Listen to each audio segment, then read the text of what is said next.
soldiers rally round the banner, ready, steady, pass the word along. Onward, forward, shout aloud, Hosanna. Christ is captain of the mighty throne. Doing a little better. O thou God of all, hear us when we call. Help us one and all by thy grace. When the battle's done and the victory's won, may we wear the crown before thy face. Rose and soldiers rally round the banner, ready, steady, pass the word along. Onward, forward, shout aloud, Hosanna. Christ is captain of the mighty throne. Amen, church. Please remain standing for the AY emblem.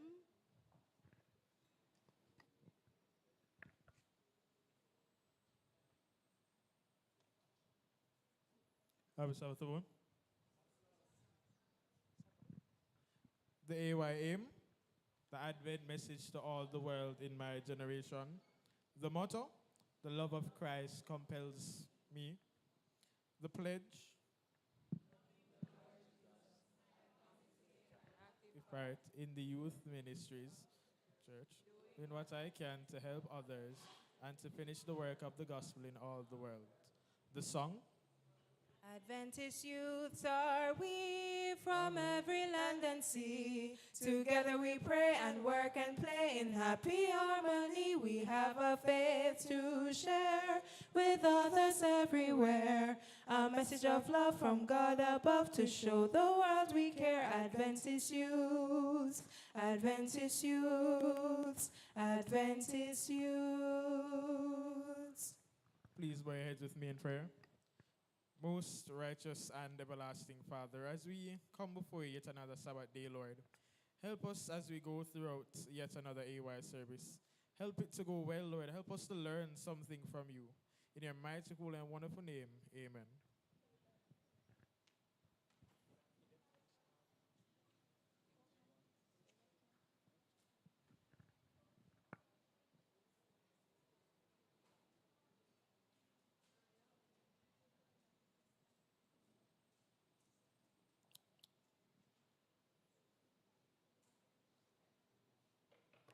Happy Sabbath, church. Can't do better than that. Happy Sabbath, church. All right. God is good. God is good. And all the time, God is excellent. If we can get a little bit more volume on this mic, I would appreciate that, because it is now the time for our presenter to do his presentation.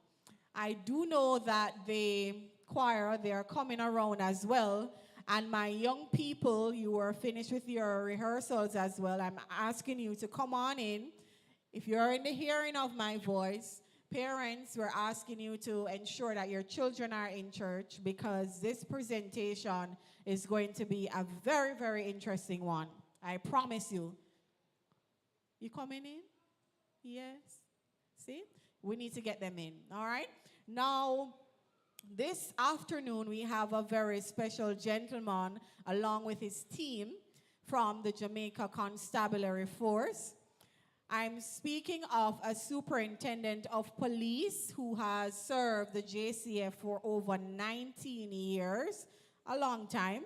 He is the director of Firearms and Narcotics Investigation Division from 2025 to present. So when you hear of all of those drug busts and cocaine all across the country, this man is responsible for leading this division.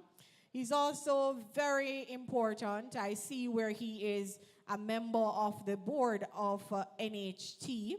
He also he has a very long resume, and I really can't read it out today, but I'll try to do justice. He's a general secretary of the JCF, the legal affairs director of the police of the Police Federation, that is, the legal representative of the Jamaica Police Federation as well. He's also the first vice president of the Union Estate Townhouse Association. And what I'm most interested in concerning this gentleman, he is also a Seventh-day Adventist. Amen? I said he's a Seventh-day Adventist. And his present positions, well, he has held some positions prior to being in the JCF. He has been a member of the Jamaica Youth Council. He has been the president of the Manchester Parish Youth Council, so very active from a very young age. And I see also where he was the head boy of St. Michael's Institute. And he was also, he has taught mathematics and English. Now, this gentleman has been very active in his church as well. So it's not just a gentleman who's been active in community or civic society, but he has also been serving in the youth department of his church and has done a lot of welfare work and advocacy as well. And so today, I am giving to you a well-rounded individual who has served Jamaica well. He has served his community well, and he has served his church very well. And this evening, our presenter is Superintendent Patrick Rowe. And please help me welcome, please put your hands together as we invite to the platform Superintendent Patrick Rowe. Mr. Rowe.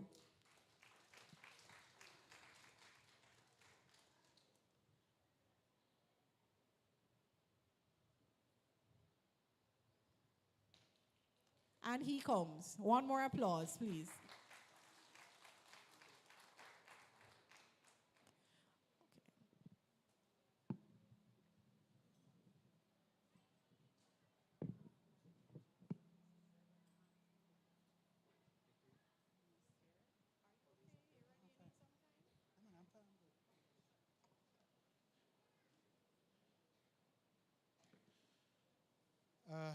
Good evening, church.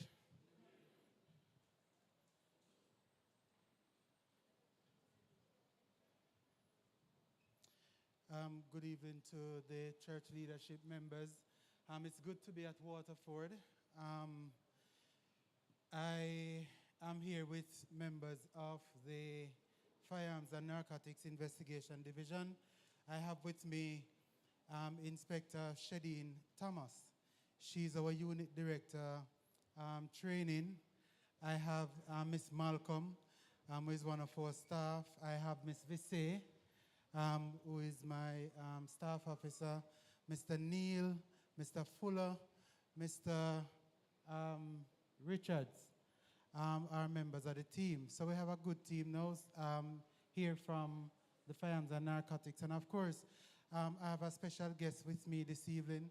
I don't usually carry my wife to work, but she's here in Jamaica for the weekend, Dr. Sharon Robinson-Rowe.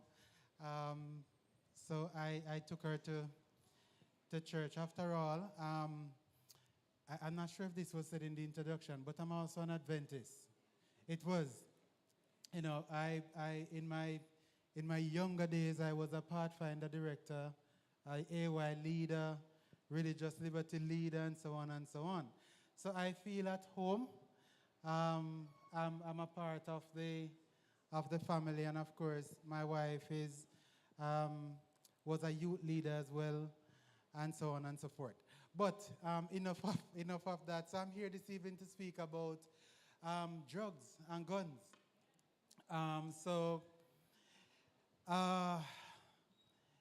I am not. So it's going to be a little bit challenging for me to see the screen from here.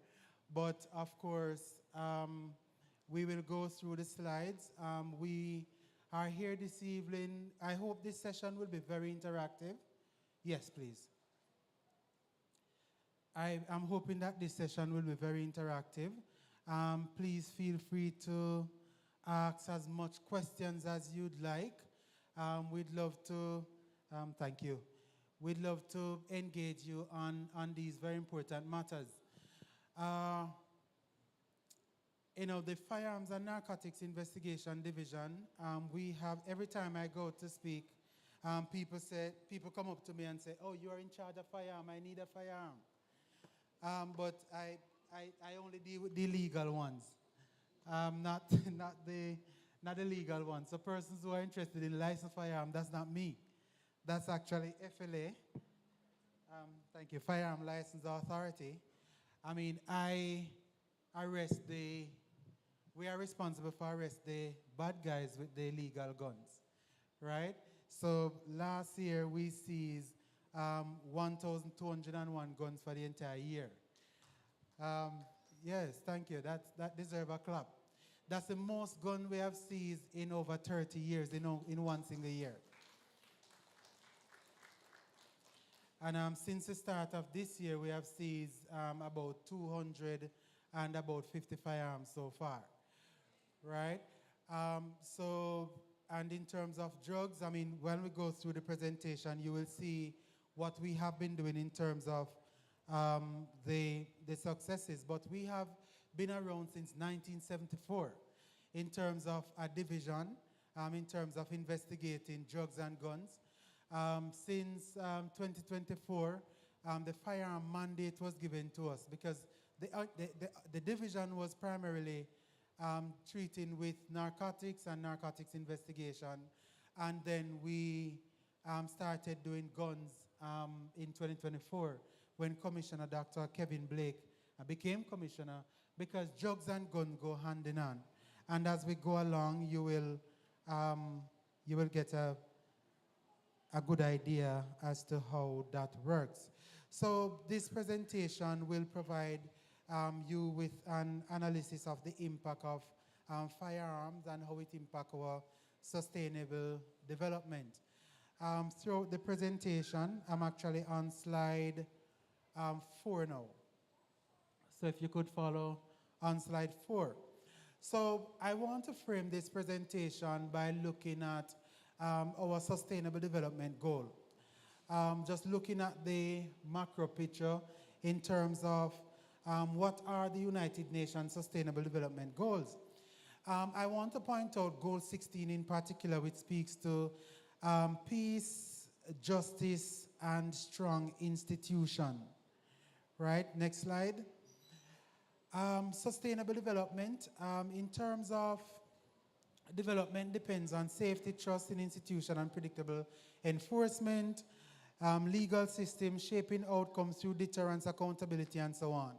So this really treats with Jamaica's own ambition to pursue sustainable development goal, particularly in respect to people, planet, prosperity, partnership, and so on. I'm moving through this pretty quickly to get through to the substance of the presentation. Goal number 16 speaks to promoting a peaceful and inclusive society for sustainable development, provide access to justice for all, and build effectiveness, accountability, and inclusion. When we look at our slide 7 that speaks to goal and vision 2030, Goal 1 speaks to Jamaicans are empowered to achieve their full potential. Goal 2, that Jamaica is a society, the Jamaican society is secure, cohesive, and just. And Goal 3, Jamaica's economy is prosperous. And then you may be asking, what does this have to do with drugs and guns? But we get in there. Jamaica has a healthy and natural environment.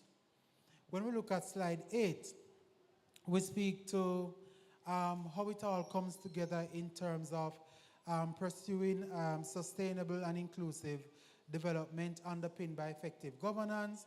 We talk about social protection. We talk about healthcare and wellness. We talk about rule of law.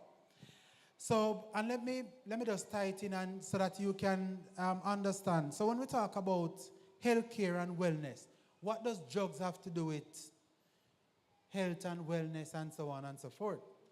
So in my job as Director of Firearms and Narcotics Investigation, I travel a lot. right? And when I go to, I mean, just about 2 weeks ago, uh, this is a better mic? Okay. All right.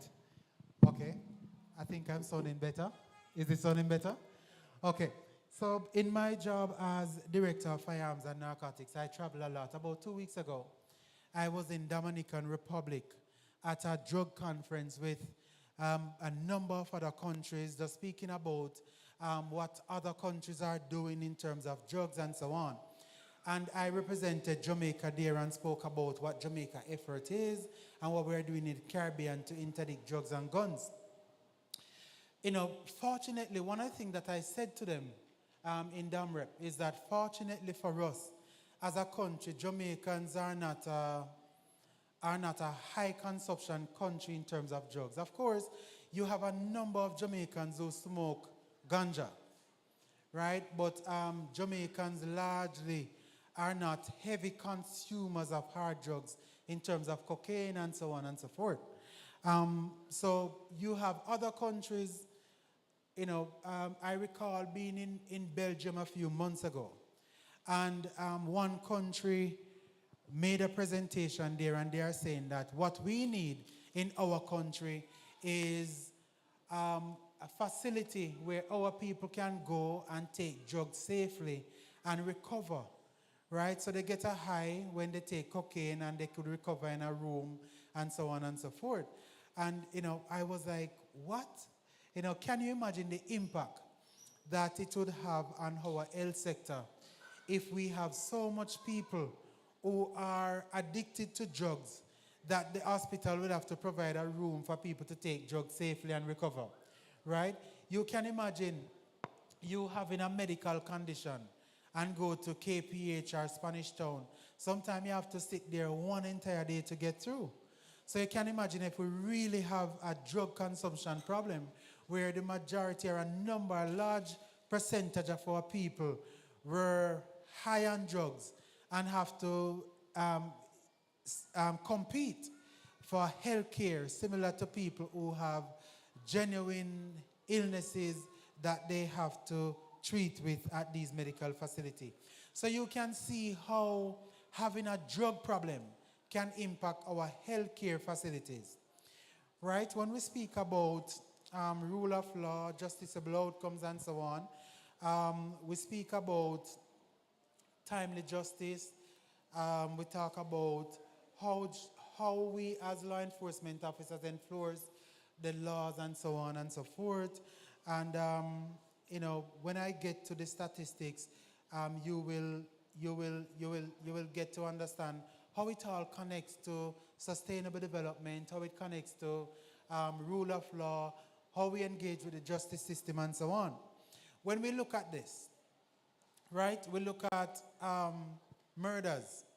For example, in 2021, Jamaica ended the year with a murder, with 1,479 murders, right? 2022, 1,516. 2023, 1,406. 2024, 1,104. But last year, we had an unprecedented reduction in murder, which was 42% reduction in murder, and we ended the year with 673, right? So that is unprecedented. This not only speaks to the increased effort of the police to reduce murder, but it speaks to the fact that the Jamaica as a society is intolerant to crime and violence, right? And of course, we have to thank you for the support that you have given to the police. And so this is a 30-year low in terms of murders and in terms of murder reduction. And the guns that we have taken off the street also impacts the reduction in murders and so on. And of course, the unprecedented number of hard drugs that we have seized as well. In terms of firearms, I spoke about the firearm statistics earlier. So on the screen, I'm not sure if you can see it well, but last year, 2025, we seized 1,201 firearms, which is a 44% increase in the number of firearms that we have seized in the previous year. And as I indicate, this is a 30-year high in terms of that kind of reduction. when we talk about narcotics, in terms of ganja, and I know that people are accustomed to us referring to it as marijuana, but the law actually says ganja, right? So oftentimes when we see ganja, and watch the social media posting and so on, and see people say, "What the police not leave them on them with them ganja?" Right? Especially the Rastafarian community, normally say about the police, but we're having a problem with ganja, marijuana, or whatever they call it, because people are exchanging ganja for guns, right? We see last year, 2025, 34,000 kilograms of ganja. That is almost 70,000 pounds of ganja that we seized last year. And this is part of our effort to prevent persons from taking the ganja to Haiti and exchange it for guns, because that is something that is happening now, right? So ganja is not necessarily the harmless plant that we believe it to be. So last year we seized over 1 billion, not million, 1 billion Jamaican dollars worth of drugs. And of course, we seized over $500 million in terms of value, in terms of guns, right? When we look at, and it's important for you to know this, that 150 pounds of ganja is being exchanged for one handgun, right? That's what they're doing. So they're growing the ganja, and they are reaping it and taking it on the seas and exchanging it for guns. So 50 pounds of ganja give you one of the shotgun, right? And 100 pounds of ganja give you one of the long ones. Yeah, so that's the exchange rate. And that's what is happening in terms of our country. So in terms of drug trafficking, when we look at, drug trafficking, we look at a barter system where drugs are being not exchanged necessarily for cash, and similarly guns. So you're exchanging, so it's not cash, it's for guns for drugs. And in some instances it's cash. In some instances it is being sold. Because we believe that the number of guns in one seizure last year, in May, we seized 239 firearms in one seizure. One shipment from the United States, 239 guns were in that shipment, right? And these guys are bringing in the guns so that they can sell them, right? So that they can make a profit. So it's a business for them. And they're not concerned about the impact that it has on the crime and violence and the livelihood, and how these guns are used to kill innocent Jamaicans, right? So we talk about availability of guns equates to more crime, more shootings, and so on. And of course, once guns get involved and drugs get involved, it creates conflict within our community. It creates intergang conflict, and sometimes innocent people get injured in the crossfire. And sometimes it increases fear, right? So many Jamaican people are fearful now. And even though sometimes I ask people, have you ever been robbed, or have you ever been shot at? Have you ever been involved in a crime situation? And they say no. But I'm afraid, right? Because the fear of crime sometimes is as serious as crime itself. Because you're watching news every night, you hear the news, and you hear shooting over there, but whilst you have not experienced it, you're still very fearful, right? So that is an issue as well. So when we talk about the impact of firearms and narcotics on slide 17, right? Slide 17, we talk about public safety. When guns and drugs are, people are dealing in drugs and guns, it means that we have public safety issues. We have shootings. We have fear within our communities. We talk about the healthcare and the trauma, the burden on the health sector when people becomes involved in drugs and people are high and people are in need of medical care. It puts a burden on the health sector. When we talk about education, it speaks to absenteeism from school, school disruption, reduced attainment in high violence area. And of course, economy. When we talk about, so people, when I go to these conferences abroad, small Jamaica with, 2.8 million people, or almost 3 million people. And then you have New York alone has 3 million people, over 3 million people. Brooklyn, right? So that's to show you how small we are.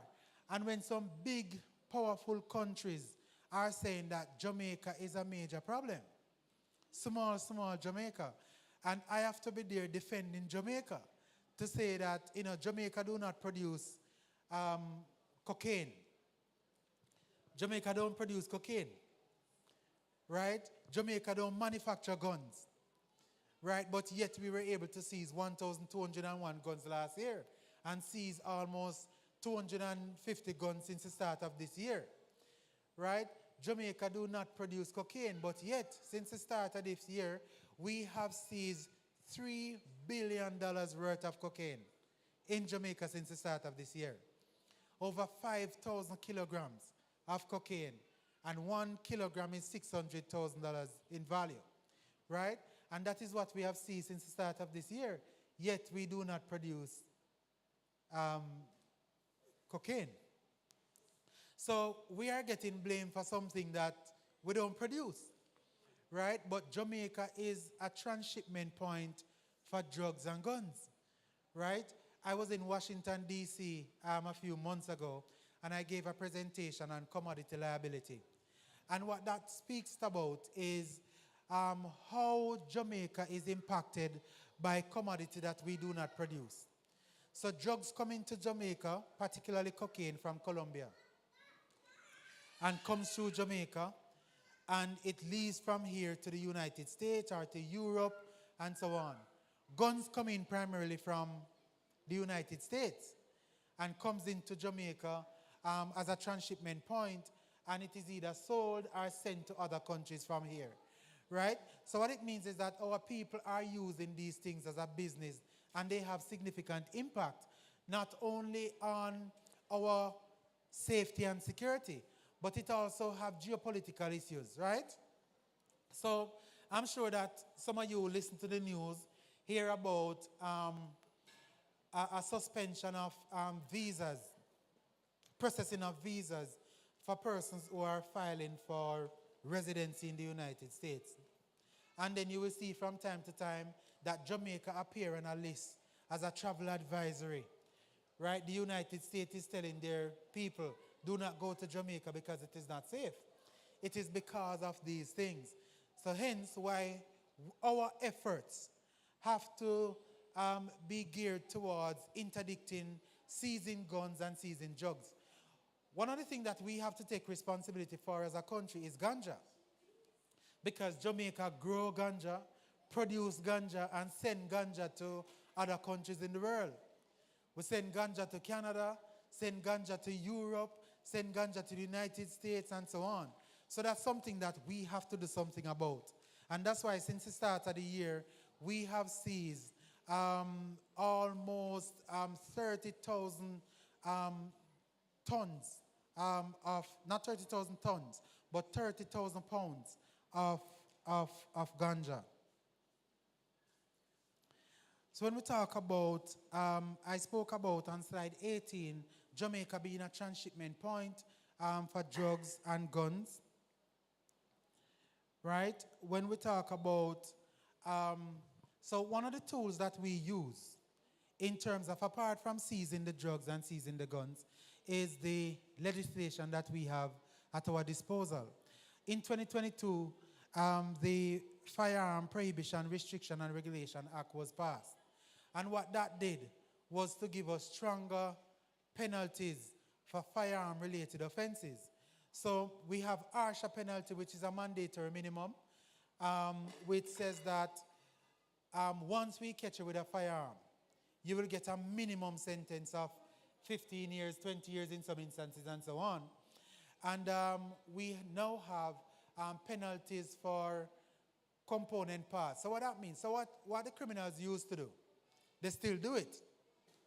If 4 of them traveling in a car, right, they will pull up the firearm, and you will find the magazine with one person, you will find the slide with one person, and then you will find the trigger guard and the hang.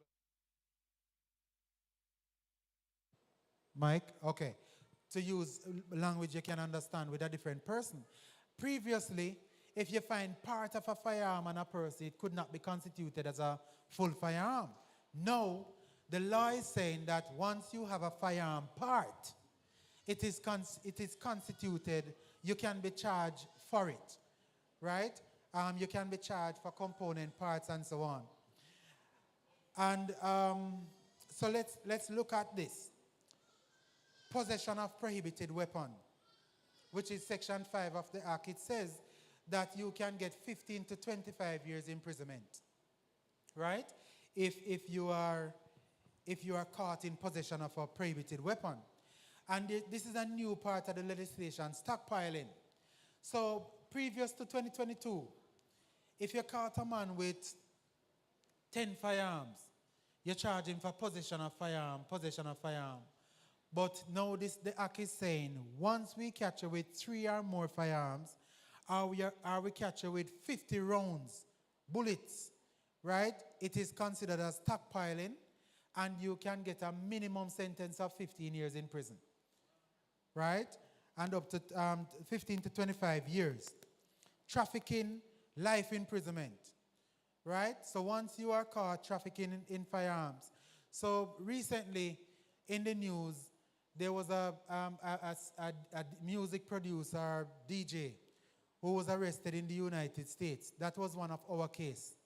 He sent 30 firearms to Jamaica. We found the firearms, and we worked with the United States government to put the case together. 2 of my staff were being prepared to travel to the United States to give evidence in this case. And by the time it got to the preliminary stages, he pleaded guilty because he recognized that the evidence that we had was so overwhelming. We sent the guns back to the United States as evidence and put the case file together, and we were prepared to go there to give, but he pleaded guilty. And he is going to be sentenced soon for the gun crimes in the United States. But as soon as he is completed with that sentence, and he's deported here, we'll be waiting for him at the airport, right? Because we're going to be taking him off the plane and bring him before our court and charge him again for these firearms. And we hope to send him away for 25 years or life imprisonment, right? So that is the strength of the legislation. We have dealing in prohibited weapons, a minimum of 20 years. Right, so if you sell 2 or more weapons or 20 rounds, right, sell it to somebody else, life imprisonment. Trafficking of ammunition, life imprisonment with a minimum of 15 years. Possession with intent to traffic, life imprisonment or 15 years. Right? And that is the strength of our gun legislation, and it is working. Because we are catching the people with the guns, and we are, yesterday one of my colleagues, senior officers, was saying to me, boy, we don't have any more space to put the guys. Because since the start of this year, we at FNID have arrested over 200 people, right, for drugs and guns. And we are just in what, May?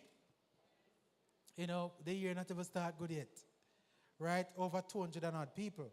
Right, so that is how hard we are working, right?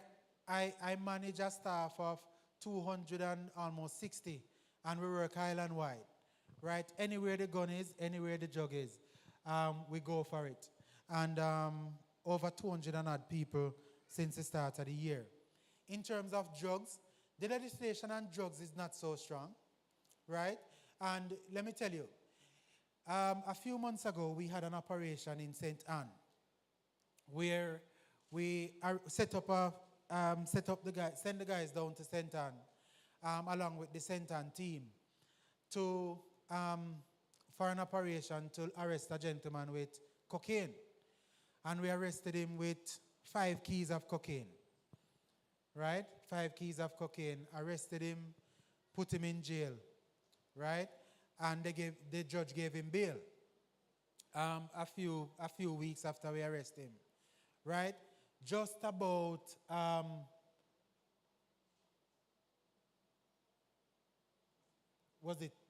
about 21 days after that, we arrested the same man in Montego Bay with 4 kilograms of cocaine. Right? Same man. Right? So this time we don't bother let him out. But I'm just telling you this because the drugs business is so profitable that even when they serve time in prison, they still come out, and as they come out, they get back into it. Right? Because sometimes they are arrested for drugs and the judge sentenced them to $1 million or 6 months of hard labor, and all they have to do is sell 2 keys of the cocaine and pay off the $1 million, and then within a year again or 6 months you find them with one another 10 key, 50 keys and so on. So it is a problem. The drugs is a problem for us. Cultivating, selling, dealing in, a fine of $200 per ounce. So I'm saying that the legislation is weak in terms of drugs, right? In the circuit court, you can be fined a minimum of $500 per ounce, right? Or imprisonment up to 3 years. This is for ganja, though. Importing drugs, 500,000 or imprisonment of 5 years, right? Importing, manufacturing, selling, and trafficking, up to 5 years, right? And so on. So one of the things that we need to do, one of the things that we are doing, is to say to the government, strengthen the legislation on drugs, right? So one of the challenges that we have as well is you have what is called synthetic drugs, right? Synthetic drugs, I mean, for those of you, especially the young people, will know about Molly, right? Because the artist sings about it, popping Molly, popping pills and that kind of thing. And one of the things that we as parents have to be careful of is how our children buying pills and popping pills and thinking it's cool. Because you have Molly, ecstasy, date rape drugs that we call synthetic drugs, fentanyl.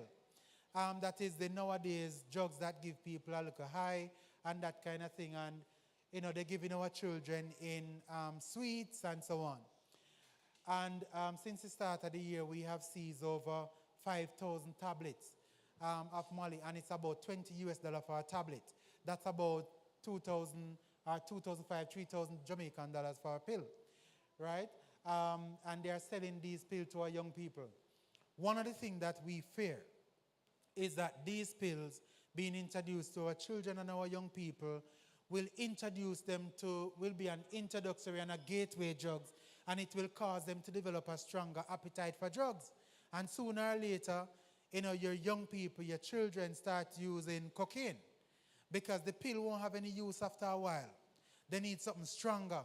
So they start injecting crack or they start snorting cocaine, right? And, you know, we have to be mindful of that. So our job, one of the mandates that I've given to the task is that we're going to be strong on synthetic drugs.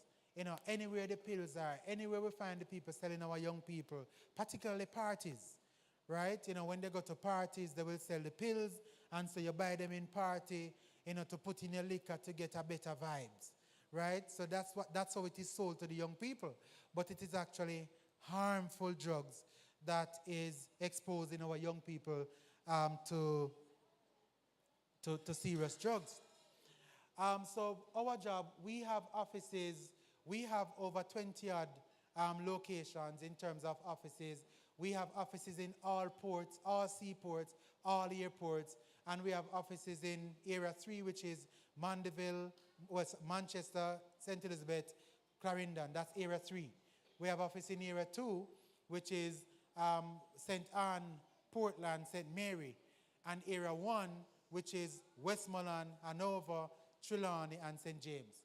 The office in Area 1 covers those parishes. And then, of course, our headquarters office covers St. Catherine and Kingston and so on. And Area 5, which is the St. Thomas included as well as the St. Catherine's. Right? So our job is to interdict drugs and guns, arrest people with drugs, arrest people with guns. And I think we are doing a good job at that, but there's a lot more to do, right? Because let me tell you something. Since the start of this year, I mean, how many people has ever seen 1 ton of steel? 1 ton of steel. You can lift up a ton of steel? All right, since the start of this year, the Europeans in Europe, they have seized 15 tons of cocaine coming out of Jamaica.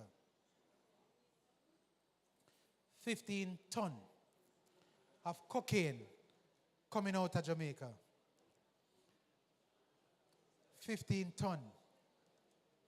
15 tons. We believe that every week, about 2,500 kilograms of cocaine comes into Jamaica. Right? Every week. Right?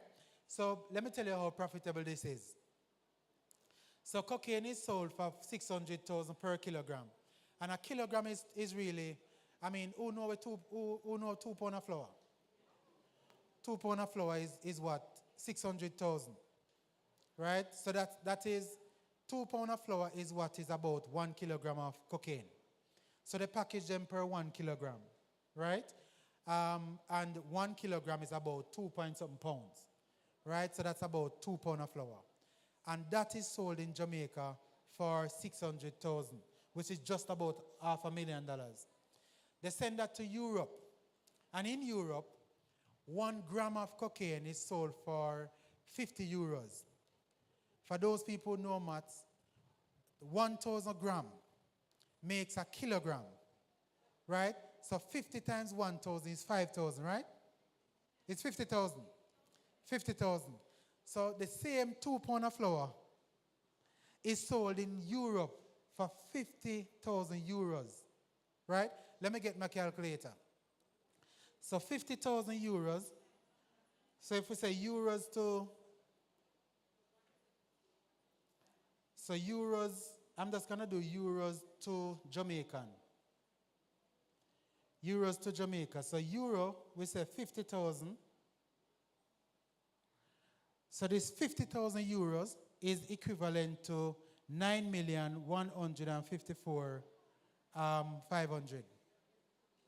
Right? So that same 2 pounds of flour goes to Europe and is sold for 50,000 euro. And it is 50,000 euro is 50,000 euro is equivalent to 9 million Jamaican dollars. Right? So you see the profit. So you can imagine buying a car for 600,000. Right? And sell it for 9.something million. The kind of profit you make on that. And if it goes to Australia, in Australia, a kilogram of cocaine is being sold for 100,000 Australian dollars, and that is equivalent to over 10 million Jamaican dollars. So these guys that are, and that's why these guys will risk their life, they'll risk their limb and everything. You know, and that's why you see the drugs dealer, them driving the big cars and live on the hill and so on and so forth. And then you have the young people seeing that and them decide that them don't want to work because work too hard, right? And that kind of money and that kind of thing. And so they decided that they're going to go into drugs and that kind of thing. But unfortunately for those persons who want to go in drugs, there's a FNIT. Right? And we take pleasure in arresting people with drugs and guns and so on. and we make sure that we, so if you listen to news, you will see us on the news talking about it. About 2 months ago, we had the largest single drug seizure in the history of Jamaica. We intercepted a boat and we seized over 3,000 kilograms of cocaine with 2 Colombians and a Jamaican on board. They are still in custody, right? And they'll be in jail for a very long time, right? So this lecture is saying to the young people that it's not worth it.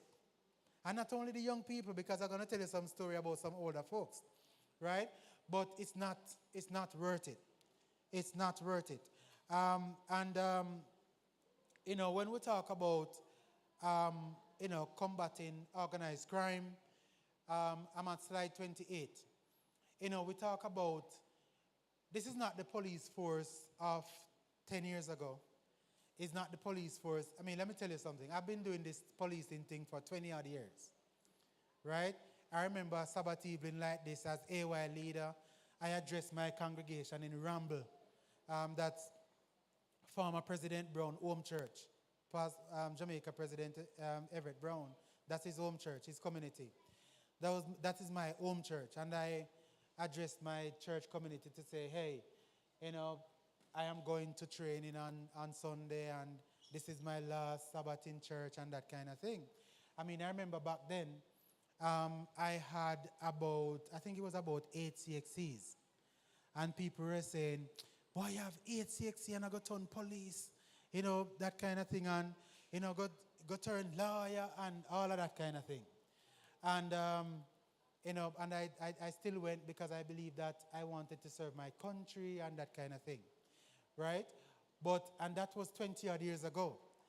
Now, we have people as constables, with PhD, corporal. We have about probably 50 odd attorney at law in the police force. We have master's degree, for every other master's degree.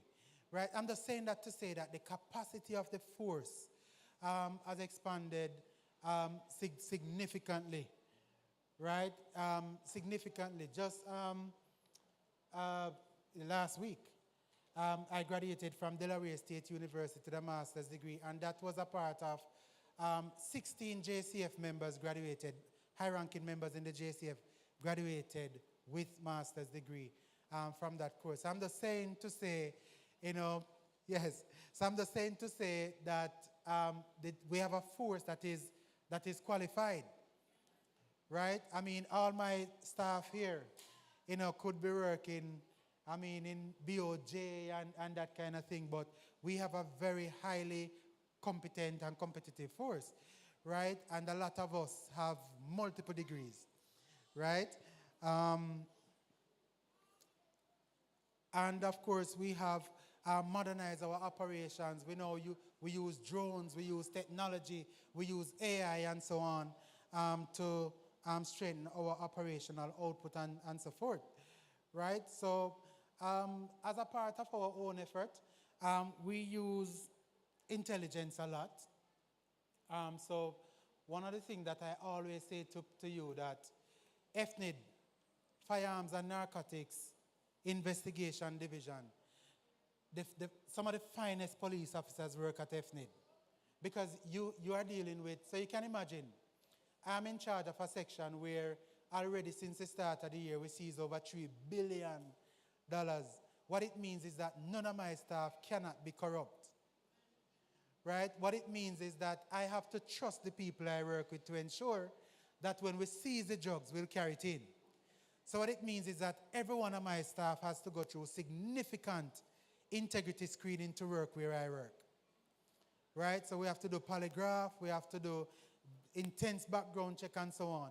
So our officers are of the highest level of integrity, right? Since I've been there and even before I've been there, we have not had an officer who have been compromised. So that's a good thing. So I'm just saying this to you to tell you that if you tell me where the guns and drugs are, we're not tell nobody. Right? So so whenever you come around to our table, whenever you interact with us afterwards, feel free to, give us a number or take our numbers, and, we can communicate because we want your help. We can't do it alone, right? We can't do it alone, right? I tell people all the while that, if you should ask Miss Thomas where she's from, Miss Malcolm where she's from, Mr. Fuller come from one bush place at St. Thomas where you go behind God and take a left turn, right? Me come from a deep rural place in Porus, Manchester, community named Ramble, far, right? When the first time I came to Kingston was on a field trip. And I come on to the airport at the Waving Gallery, went to Gleaner Company and so on. And the second time I came back was when I was a police. Don't know nobody at town, right? So you find that me leave my bush and come to Kingston and I fight for people who I've never met. You are protecting people you have never met, right? That is the job of a police officer, right? So therefore what it means is that it's not my fight. So sometimes we say, make the police them go figure it out. Me not tell them nothing. But it's really not our fight, right? In a my little bush down where me come from, the only thing them kill down there are goat and cow, right? So, if me did stay down there, nobody would do a fire shot after me and all these things, right? Right? So, you come at town and, you decide that you're going to be at the front of the fight because you want to help and so on. So it's not my fight. It is our fight, right? So we are doing this to protect you, right? We're not doing this to protect ourselves only. We're putting our life at risk to protect yours. And therefore, we need your help. We need your help. So we do investigation, and of course, we do operations in terms of having a team that goes island-wide. So once we get the intelligence and we give it to the operation team will go anywhere the intelligence leads us, make the arrest, seize the guns, seize the drugs, and bring them back to the office, and we pursue the investigation, put them in jail, and bring the matter before the court. FNID has a 95% conviction rate, the highest anywhere in the force, right? So what it means is that 95% of the time that we put a case before the court, we get a guilty verdict, right? That is unprecedented. What it means is that we're good at what we do, right? So you can have some faith in us, right? I spoke about the geopolitical issue. That's slide 31, right? And I spoke about it briefly, where we talk about the U.S. moves to legally control. You see what happened in Venezuela, right? With the U.S. government going into Venezuela to take them president and carry him to the United States and so on. And it is because the U.S. president is of the view, the justice system is of the view, that the government is involved in drug trafficking, right? And now they have interdicted or indicted Raúl Castro, Fidel Castro's brother in Cuba. And, within a few weeks or so, the U.S. is going to go for him. And it is 90 miles. So if for those of you who have ever been to Blue Mountain Peak, you can go to the peak of Blue Mountain and look at Cuba, That's how close it is to Jamaica. So can you imagine if we do not pay attention to the fight against drugs, so much so that Jamaica, the U.S. believe that Jamaica is a threat, right? The U.S. believe that Jamaica is a threat. The U.S. is so close to us, right? That it is so close that my wife comes here every weekend from the U.S., every single weekend, right? And, my father likes to say that, so my father lives in Mandeville, and he normally goes to Florida, and whenever somebody takes him to the airport, and he reaches Florida, and call the person who take him to the airport to say, boy, I'm reach Florida, them not reach yet, right? So that goes to show how close the United States is to us. So, I mean, the United States has a presence here in terms of the DEA and other drugs and guns enforcement agencies, and they are watching what Jamaica is doing about drugs and guns, right? And we're not only doing it because people are watching. We're doing it because we want our people to be safe. We're doing it because we must. We're doing it because we have a duty to do it. But we cannot do it alone, right? You see how much time I said that? We cannot do it alone, right? And then we talk about U.S. suspending visas processing in 75 countries. And Jamaica is impacted by that, right? So, a friend of mine who I went to school with called me the other day to say that he has an urgent conference in the United States. And his visa has expired. And he's asking me to talk to somebody for him to get him a closer date, because the date that they're at now is November. Right? And we are now in May. And I said, brother, I can't help you. Right? I have some power, but I'm not that powerful. Right? And this is some of the problem, because countries are tightening up. And the Europeans are saying, 3 weeks ago, I had the French in my office saying, Mr. Rowe, they can't speak English good. They said, Mr. Rowe, Jamaica is a big, big problem. Right? And I'm saying, I'm sure I have to be telling them that this is what we're doing. We're doing this, we're doing that. Rest assured that we're going to share the information with you. This is what we're doing. We're doing what we can. Right? So even though we're doing what we can, there's still a lot of work to do. And, whilst and I'm going to tell you why you should be concerned about it. Right? A few weeks ago, my staff called me to say, sir, I think Miss Malcolm work at the Norman Manley International Airport. She's one of our bright sparks out there, right? A few weeks ago, they arrested a lady, Canadian citizen, but she's a Jamaican, and she has been in Canada for about 30 odd years. About 30 odd years, old woman, right? I think she was in wheelchair, right? And, what happened is our brother dropped her to the airport. So our brother dropped her to the airport, let her off, put her in her wheelchair, she checked in for her flight.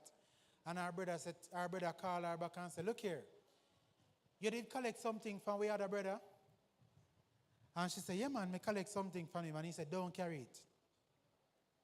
And by the time he said, don't carry it, the sharp officers at Norman Manley searched her bag and found cocaine. Right?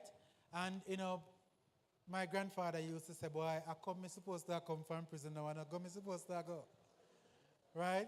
So this lady should have come from prison. Right? But our own brother,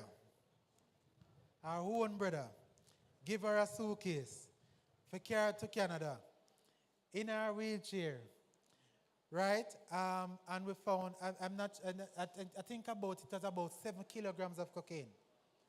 And it is in bun and biscuit and all kind of something. Right? And we arrested her. Right? We have a wheelchair ramp at the office. So whoever our customers are, whether you're in a wheelchair, we accommodate you. Right? And so on. So we bring her to the office and we interrogate her for 2 days. Right? And, we did operation down there in Clarendon, in search of our brother and so on. And after a while, my staff called me and said, sir, what should we do? And I said to them, do you build, is our story checked out? Them say, yes, sir. Is she cooperating? Yes, sir. That's all right. Let her go. Right? And then we advise our Canadian counterparts to continue to monitor. The lady bawls until she never have no more tears left. Right? She a cry and the tears now come. Right? And these are stuff that we see all the time. Right? We see all the time. So our own brother, right? And we went and found the brother. We arrested the brother. We arrested his wife and everybody in the house and locked them up. Right? And I think the brother is still in custody now. Right? Because we have airtight case. And everybody who is connected with that, we're in Clarendon almost every week looking for them, right? Because that is all we do, drugs and guns. Every day we get up, that's all we do, right? So if you believe that you can come through the airport and pass us, every single day we find drugs at the airport. Every single day. If it's not ganja, it's cocaine, right? So, and sometimes you see people with casts on their foot and broke, and you touch them and say hi. You know, and when you search them and cut off the cast, cocaine. Right? You know, people wear Pampers, put cocaine in there. Right? So some of the things that my colleagues have over there to show you. Afterwards, you can go look at them. Bami. We have the bami over there, right? Bami. People bake the bami and put the cocaine in there, the ganja, the cocaine. We have, see there, the bami. Oh, this is bulla. Yes, and bulla. Right? The good, nice ginger bulla. Right? What we used to dip in a mint tea country. Right? And, you know, everything, shoes. Think about it. Coco, the other day, I sent my big open back truck. See it? Nice cocoa tea. Right? So they put cocaine in that and stuff, seal it. The other day we sent our big truck to the airport to pick up, juice? Tin juice, some canned juice. Yes, some Grace canned juice, labeled Grace, and all of them are having cocaine. Right? Them seal it back like nothing happened. Right? But we are that good. As I said before, we have been doing this drug investigation thing since 1974. Not me, but the entity has been doing it since 1974, so we are very good at it. We have the technology, we have the staff, we have the people who are able to find the drugs wherever you hide them. As I said before, every single day we have seizures at the airport, and people are still doing it, right? A few months ago, we arrested 2 government workers, right? Big accountant in a whatever department, right? Call in sick the morning, so them now come and work, them not feel well. And then about 12 o'clock in the day, we arrested the 2 of them at Sangsas International Airport with over 7 kilograms of cocaine, right? And you can imagine the embarrassment that them family, them children have to go through. You know, there was a male and a female. And, you know, the male, we took him to his house and found a gun. And he has to deal with that as well. And then it so happened that he swallowed some cocaine, some pellets. And we had to rush him to the hospital because he started complaining about, you know, feeling pain. I remember one time my officer in charge at Year 1 called me and said, "Boy, Chief, I don't think him going to make it." Right? Because cocaine in him urine, cocaine in him blood, because it looked like the palate break and his intestine started to rupture. And they were going to rush him in for surgery and so on. But the good Lord would have it that he did not die. So we had to prepare our accommodation for him and put him up at one of our 1-star facility and, you know, give him breakfast and lunch and dinner, right? But he was interdicted, he was suspended from his job, and the matter is before the court, and that will go before the court. Obviously, he will lose his job. Obviously, he will be convicted, right? Because, of course, FNID have a 95% conviction rate, right? And so it's not worth it. It's not worth it. Sometimes, you know, them cry to us, and we say, don't cry to me, call to Jesus. Right? Because if I give you a chance, them are going to say, me take money if you give you a chance.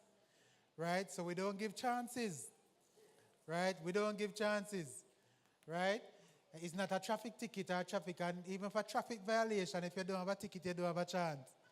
right? So we don't give chances at FNID because drugs and guns is serious business, right? So a lot of people call my phone and say, director boy, me know this boy of him, me hear him knee and good boy, never hear of him involved in nothing. I say, boy, the boy change. You know, so, but, you know, as I said before, we have seen a lot of people who are otherwise very decent, law-abiding citizens because you want to help somebody. You know, you want to help somebody, you carry your shoes, a man say, boy, carry up that shoes there. Shoes not sell a foreign. Right, shoes. You know, and the shoes heavy. You know, when by the time you lift it up, you realize that the shoes full of drugs. Right? A young lady from the United States, this went viral on TikTok, you know, was arrested and placed in custody. That was our case because of drugs found in shoes. Right? So I'm telling you this because I want you to be vigilant. You know, I'm not saying don't carry anything for nobody. You know, but I'm telling you that if you're taking something, if somebody say, all right, you know, boy, my daughter over New York, they have long feet, some nice Jamaican tough crackers.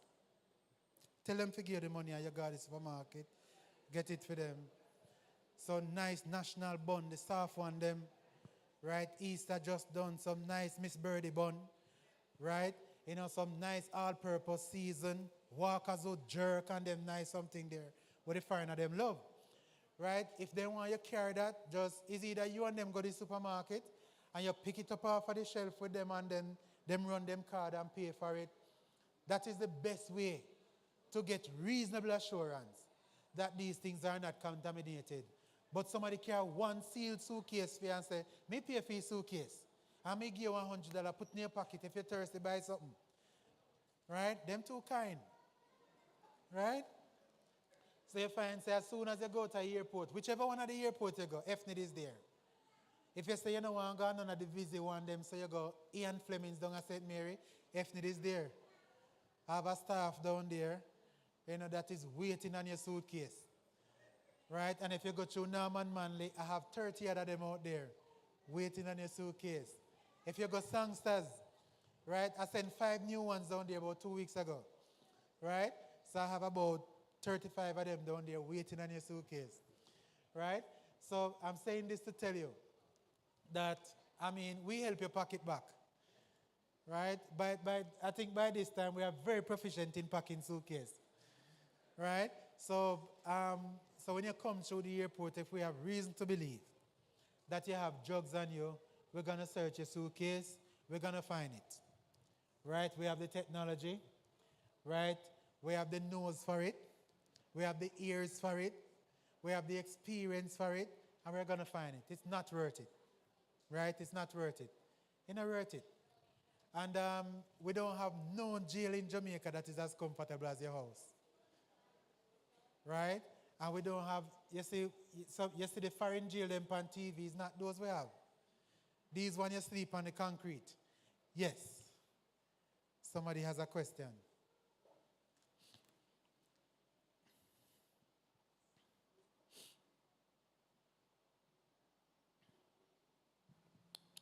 I hope it's a question and answer segment.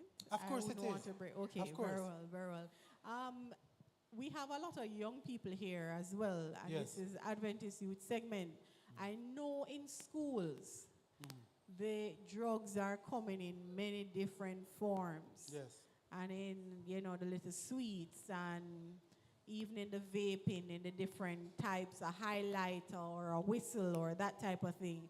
Yes. I don't know if you could speak to that. Let me so that, you know, some of our parents may see some of those pretty pills and not even know what they are. The children may tell them it's vitamin or study pills.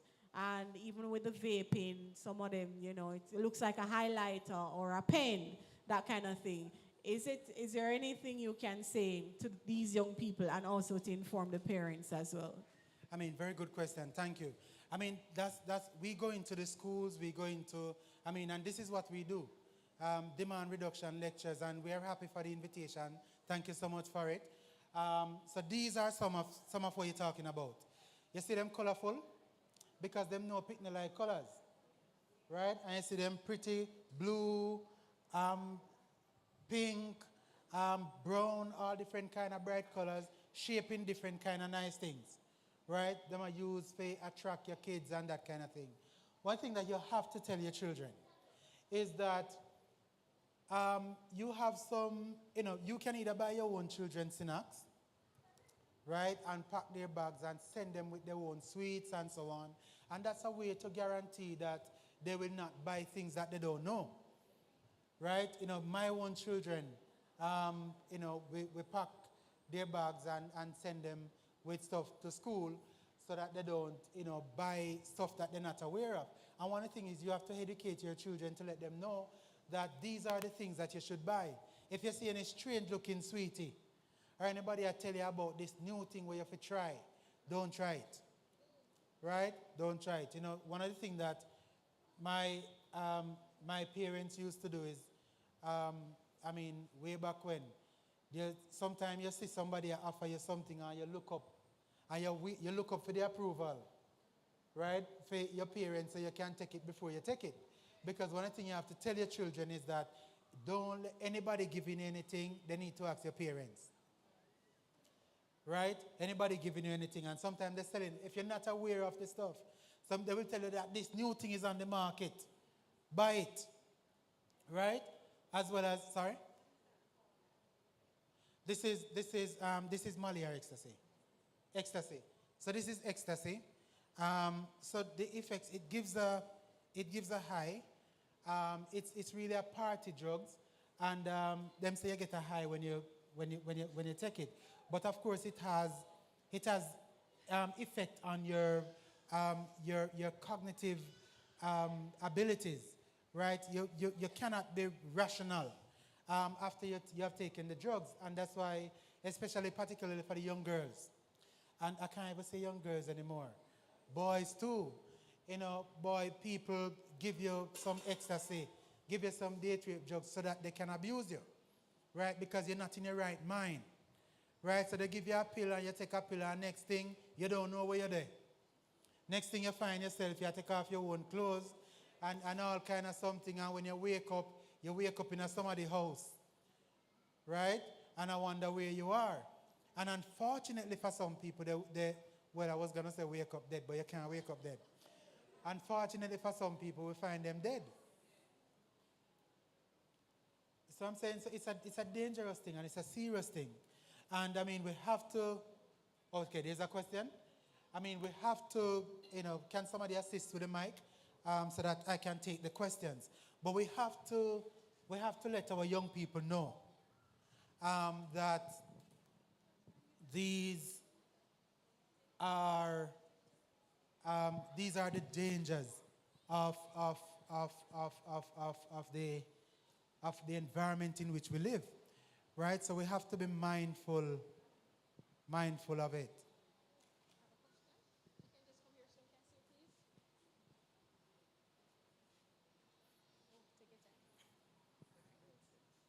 Good afternoon, everyone. Now, my question is, what can the law enforcement do to minimize these crimes, drugs and guns and such likes? No, I am not sure if I'm too strict in my decision making, but the question again, what about 7 lashes in and 7 lashes out? Along with the what do you call it now? The penalty or the time in which they are going to spend, whether 15 years, 25 years, or whatever. Because remember, they are sitting inside of the wherever, doing what? Doing what? Eating taxpayers' money. I remember the days when criminals would be in the field, cutting down quarry, planting the ground, baking bread. I can remember criminal prisoners' cornbread was one of the sweetest bread that we could eat, right? They were doing something, not going inside and relax and play games and such like. They must do something, pay a penalty away from just considering to pay the cost, whatever the fine is. The law must have teeth. And that is the reason why so many go inside, they do the crime, and come out. Remember, by the time you look around, 1 year done. 1 year finish. 15 years, 20 years is just around the corner. They do whatever and they enjoy themselves and they're out. Stiffer penalty we need. I would love to see that. And remember, 7 lashes in and 7 lashes out. Thank you. All right, thank you very much. I mean, I would love to have you to come and help us to advocate on our media campaign and so on. I am sure if we ask for volunteers to do lashing of prisoners, we'd see some hands up. See one hand around the back? Okay, she has a question. But one of the things that we have to recognize is that, as I indicated, whilst the firearm legislation is stronger, the drug legislation needs some work, I believe. We have to, whenever you see your parliamentarians, these are the discussions that you have with them. Your member of parliaments, talk to them about, how they, because they are the legislators. They need to advocate in parliament for stiffer legislation, especially for drug-related offenses. I mean, we are currently in discussion about a review of the Dangerous Drug Act for stiffer penalties, right? Not necessarily lashing, because, a lot of proponents of human rights believe that it's barbaric punishment. And of course, one of the recognition that we must make is that there are innocent people in prison, right? There are innocent people in prison. And of course, and I said to you earlier about the elderly woman who her brother gave her a suitcase to take to abroad. What if I was a person who said, boy, I don't care about her age, I don't care who gave her, send her go Central, right? Should I get her 7 lashes in and 7 out, right? So we have to, the justice system has to be engaged in such a way that it ensures that those people who are to be punished are punished, and those who are innocent are not punished, right, for a crime that they didn't commit, right? So it's a delicate balance. Yes, ma'am. Yes, good afternoon. So my question is more surrounds sensitization. Yes. I don't know if you've ever been to the schools of special education, because what we're finding now, especially with our students with intellectual disabilities, Yes. is that they are really not aware of what is happening. So what happens is that now the hardcore drug persons and so are now using them as couriers, because I don't know if you know about our population, but what happens is that if you come with some cocaine and say, carry this to me, man, they don't think twice about it. They're going to carry it. That's You right. understand? So they are not thinking twice. So it would be good for us to invite you to come over to our schools, and we're island-wide, because if our students see what they must avoid, then it would be better for them. But right now, they are really being used as couriers for a lot of things, and cognitively, they are just not understanding what is going on. Thank you very much for the question. I mean, frankly, we don't have nothing else to do but that, right? I mean, so Ms. Thomas, and that's one of the reasons why she's here. She's in charge of this program, Demand Reduction Lectures, right? So we go around to schools and church and community youth clubs and everywhere people gather to talk to people about these things, right? And let our Jamaican people know the risk that they are, that they face, how vulnerable they are, and how exposed they are to, I mean, whether it is hard drugs or synthetic drugs and so on. And so we have a robust education program that we love to engage in. So once you invite us, we will come. Wherever in the country you are. If you're in Area 1, we'll send our Area 1 people. If you're in Area 2, we'll send our Area 2 people. Area 3, Area 3 people. And I mean, we'll be more than happy, 7 days a week, to come and talk to anybody who wants to hear that this drug problem is a serious problem. So we take our job similar to evangelism, right? We go and spread the word to all the world. Or the only thing we don't do is baptize, right? But we want everybody to be aware that the drug issue is a real problem and we're doing something about it. Yes. Yes, good evening. My question, surround, is basically about logistics, because you said that Jamaica is a transshipment port for these drugs and guns. From my understanding, anything that is leaving a country, it goes through the export customs clearance. And anything that is coming into our country goes through the import customs clearance. So how are these drugs and guns coming in, leaving, matter of fact, the United States or whichever other country, and then coming into Jamaica undetected? Could you expound on that a little bit for me, please? Yeah, man, of course I can. All right, so thank you for that question. I mean, and that question is something that we have to answer on every occasion. So there are a few factors, right? So the United States of America, as an example, is only able to scan 5% of the cargo that comes into the United States. 5%. And of that 5%, 2% is contaminated. Right? So what you find is that no country, all right, so everybody in here is supposed to drive go Kingston on the causeway. You see all them containers over there, so? It is not possible for you to check all of them. No country is able to check all the containers. So what you find is that the criminals use people who work on the ports, what we call it insider collusion, right? So they work with people inside the port. All right, so one of the things that we have been seeing people, we have been seizing drugs in people's hand luggage.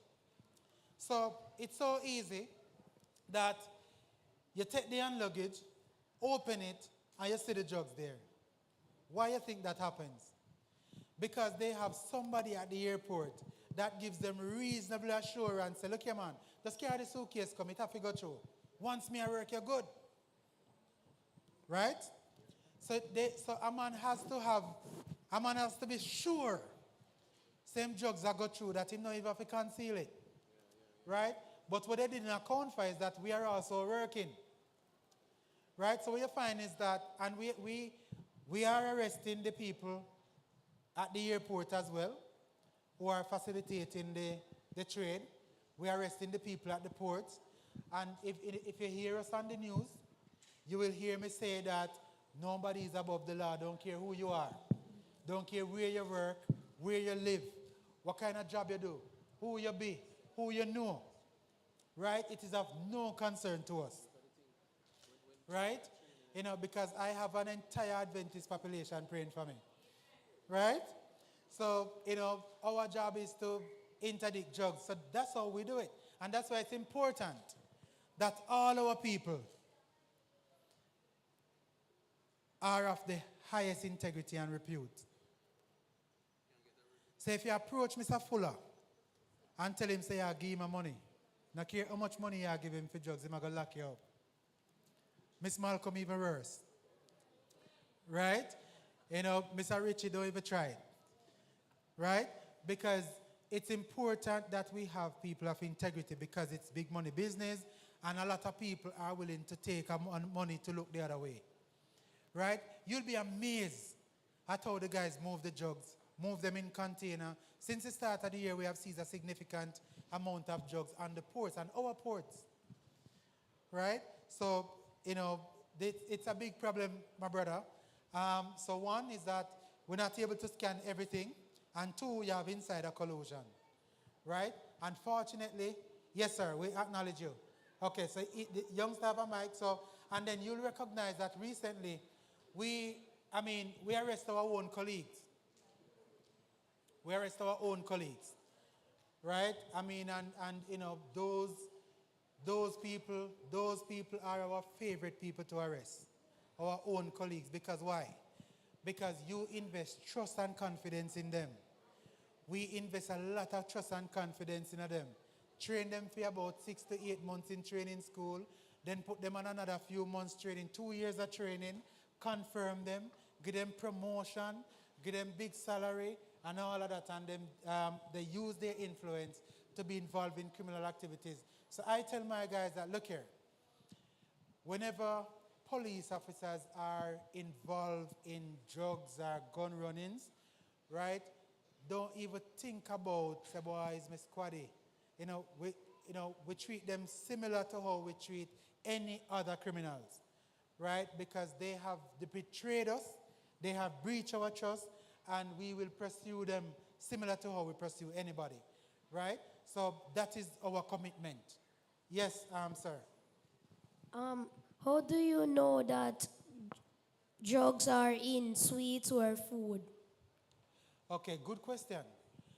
So there are different ways. So we can either be proactive or reactive.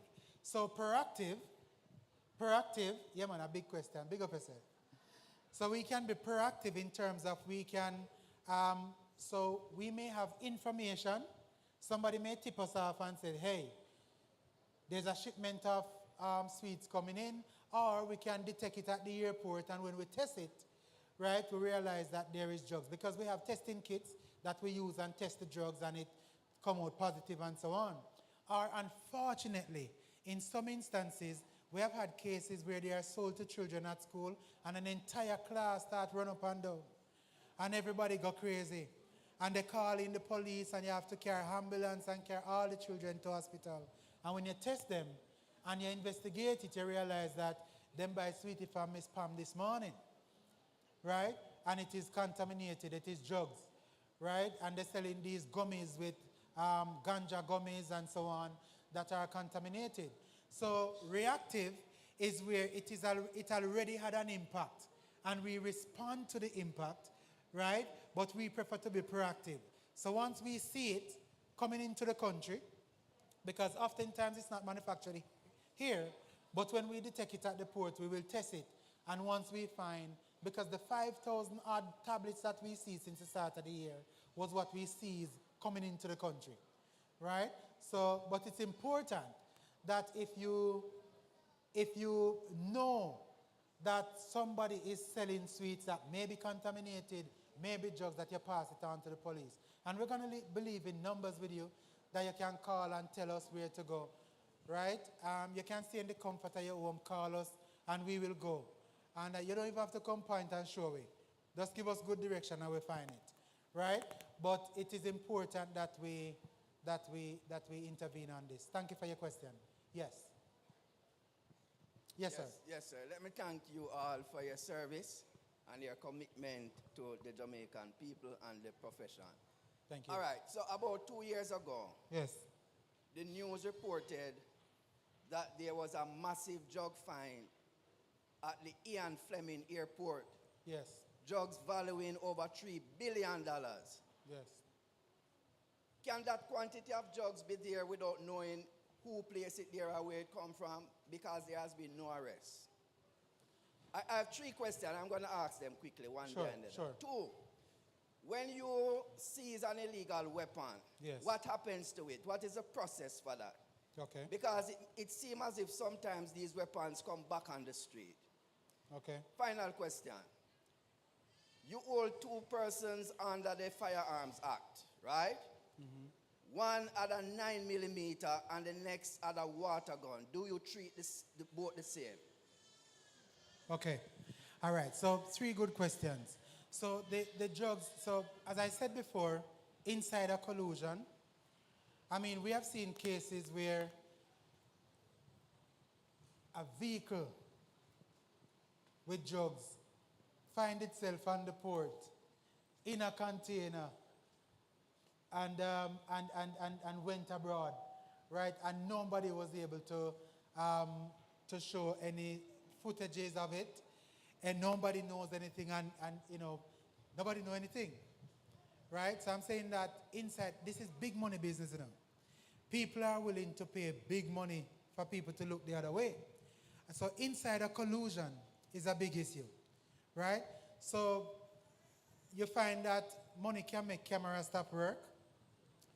Money can make people who used to talk can't talk no more, right?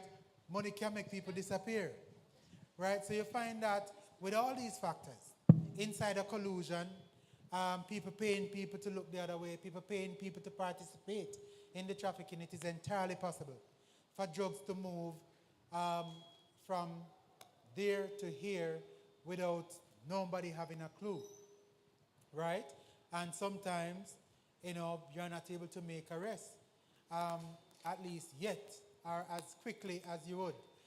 Because once you have not found drugs in a person's possession, then the investigation becomes harder, especially if there's no camera or there's no witness, right? So, even though it happened 2 years ago, it's still under investigation. I'm sure that is one of our cases, and you may never know. It's maybe a case that we can close pretty soon. The other question was in respect to the firearms, right? So there's this big debate. I think there was 3 questions. What's the second one? So let me answer that one first. So once you seize a firearm, right, there...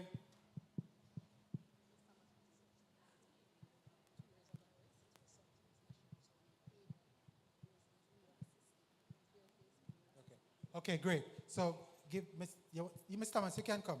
Mr. Thomas can assist me with the drug fine. Yes. Good afternoon, everyone. In relation to the Ian Fleming's seizure, there's been no arrest locally. However, it was a part of a transnational investigation. So we assisted our American counterparts. So it's an ongoing investigation, and we are anticipating that we'll have a major arrest and a major success on the completion of this investigation. So there was no local arrest. The investigating team, we actually had what is called a control delivery. So we knew what was going to happen. We actually coordinate. And so we are anticipating that we'll have a successful arrest and successful conclusion of the case as soon as that is before the court. And we are anticipating that that will be in the United States and not locally. Thank you very much, Ms. Thomas, for that. So you see, so when I hear about these big fines on the news and that kind of thing, it is one of these guys' cases, right? So it's one of them investigating and so on, and they can shed light on it. So once a firearm is seized, it goes through the process of ballistic testing and so on. So once we see drugs and guns, we have our own forensic scenes of crime capability within FNID. So that firearm has to be processed for fingerprint, DNA, and it has to be ballistic tested. The good thing about firearm is that every firearm has a unique fingerprint. It's just like fingerprint. No 2 firearms are the same, right? So every single firearm has its own identity, right? So in the firearm, where you call the barrel, it has what is called lance and groove. And every single firearm is different. So once you fire the firearm and you get the ballistic report, we can share that report with our international partners, and they are able to tell us where the firearm was purchased, who purchased it, when it went missing, and when it came to Jamaica and so on, right? So we are often able to, as it relates to firearm cases, we work very closely with our international partners, especially the Americans, to do link investigation to identify where the firearm come from. And we have had a number of arrests locally and internationally because of what the firearm tells us, right? In terms of after we have processed the firearm, so we keep the firearm, and once we make an arrest, we have to take the firearm to court as a part of the evidence, right? And once the case is disposed of, the firearm is destroyed, right? I can tell you that there's a robust accountability mechanism for firearms within my division and across the force, and we have to account for every firearm that we seize, and we go through audits, right? So it is highly unlikely for a firearm that is seized to find its way back on the road. I know that years ago in Kingston East we had an incident, but we learned from that incident and we put a number of systems in place, and I can say now that we have a far better accountability system to ensure that the firearm that we seize does not go back on the road and continue to perpetuate crime. In respect to arresting people with firearms, a real firearm and I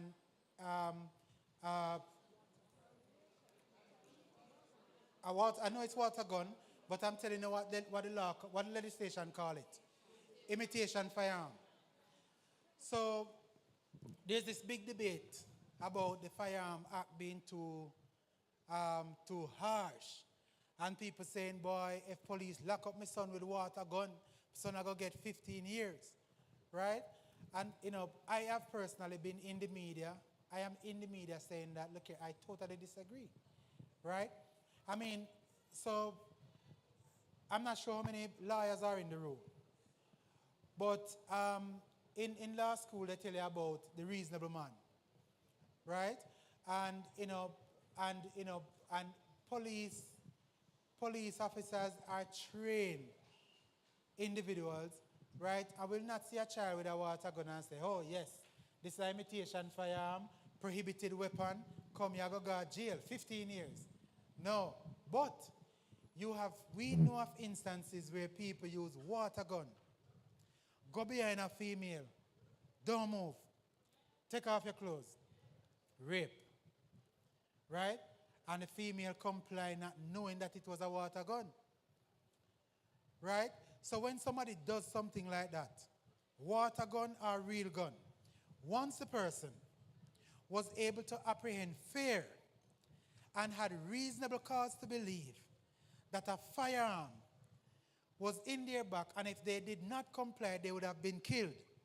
I believe that in those cases, the water gun should be treated as a firearm, right, as a prohibited weapon, and 15 years is just about enough, right, as a sanction for somebody who chooses to use an imitation firearm to commit a crime, right?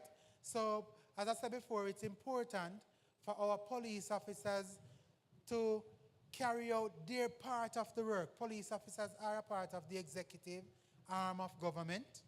We are not a part of the legislature, neither we are a part of the judiciary. We are not judge, jury, and executioners, right? And therefore, it is important that when we make an arrest where our life is not in immediate danger, we arrest people, carry them before the court, and allow the court to make a decision as to the circumstances of the case to determine whether or not a water gun apprehended fear and was enough to give somebody the reason to be so fearful that they subject themselves to the abuse, right? So, the law is not intended to be interpreted loosely, and it is not a shackle either, right? It is intended to be interpreted, and police officers are exposed to legal training for a reason, because we are able to use the facts that is available to us to make the best decision. And that's why I was able to say to my colleagues, allow the lady to travel. She missed that flight that day, but she was able to leave the island 2 days later, right? So I can make the determination. It's a decision I make every day. Find somebody with a gun. Is the gun licensed? Gun is licensed, gun is unlicensed. The gun is licensed. Was the gun used in commission of a crime? No, it's not used in commission.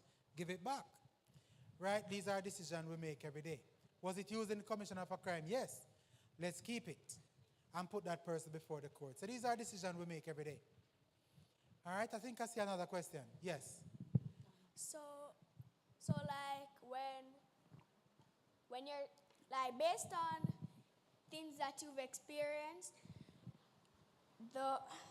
what's the specific like when you ask someone if, like after hearing this and you ask someone that if like a candy outside of school, yes, like if it has drugs in it, what's the specific tone that they would give to, like they're saying no, but you're not sure if they're lying or not.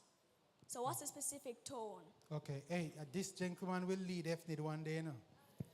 You know, I mean, that's a brilliant question. So what I believe him to be saying is that what are the responses that you should listen for when somebody tries to sell you something that has drugs in it or that is suspicious and so on? In a brilliant question. So, I mean, if I was trying to sell somebody drugs, right, I would try to do everything to convince them to say, buy it, try it. If somebody is too persistent, right, yes, man, try it. It's a new sweetie on the market. You know, a lot of people buying it. You know, it's $10 feet. I'll sell it for $9, right? How much you have, right? You know, that kind of tone, you say, well, no, something not right, right? So you start to be suspicious. And the easy thing to do is if it is not a sweet that you're not familiar with, don't buy it. Don't buy it. You know, stick to what you know. Stick to your bum bum, I don't know what they call the new sweeties nowadays. You know, Skittles and that kind of thing. And it's better for you to buy your sweets in your supermarket, right? I mean, buy them from credible. I mean, no, you know, we're not trying to stop the small business and the people who are, you know, selling at the school gate and selling through the fence and that kind of thing. But it is better to be safe than sorry, right? And we must be able to tell our children to ensure that people who you are buying from are credible people, are good people.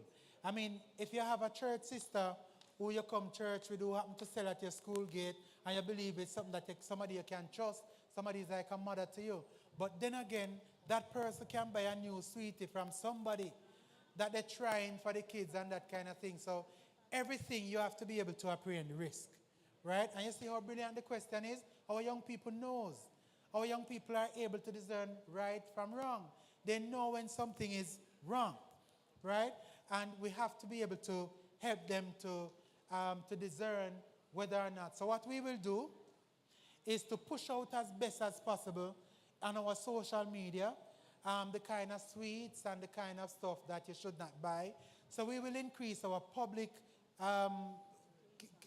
campaign, you know, our PR, public relations campaign, and our social media. So we'll be putting out some content on the kind of sweets and so on that are contaminated and are not good for our children. So we'll be doing that some more. Yes. Fine. I don't know if there's any other question, maybe, but two things. In your public campaign, would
some more.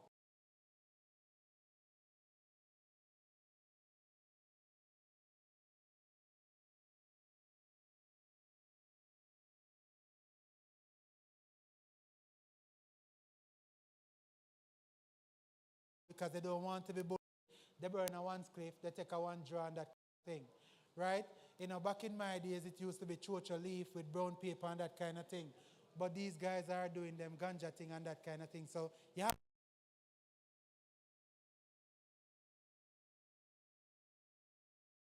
not so you can beat them, kill them, but so you can use the opportunity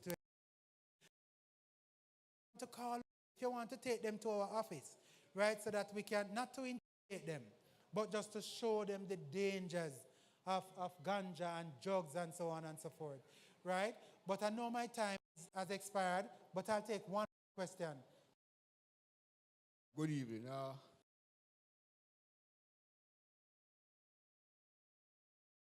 It's the ethnic because it's not about firearm or narcotics. I've had an experience with police, Yes. and based on the information, it's turned against me because I don't know if it's personal reason. Yes. So if I take my information to you guys, how safe I will be? Okay, thank you. Thank you very much for that question. And let me give you the assurances, right? I mean, the director of FNID is a good Adventist brother, right? And apart from that, as I told you before, the officers who I work with are some of the finest in the constabulary force, right? You know, nothing against my brother colleague down there. We still transfer him to FNID, right? But, you know, apart from that, right, FNID is a self-sustained entity. We don't rely on any other police formation to support us in our operation. Not to say that we don't get support from other colleagues where we have big seizures and so forth, but we do our own intelligence, we do our own investigation, our own operations. So we can sustain our own policing activities without involving anybody else, right? And that, you know, we have allocated over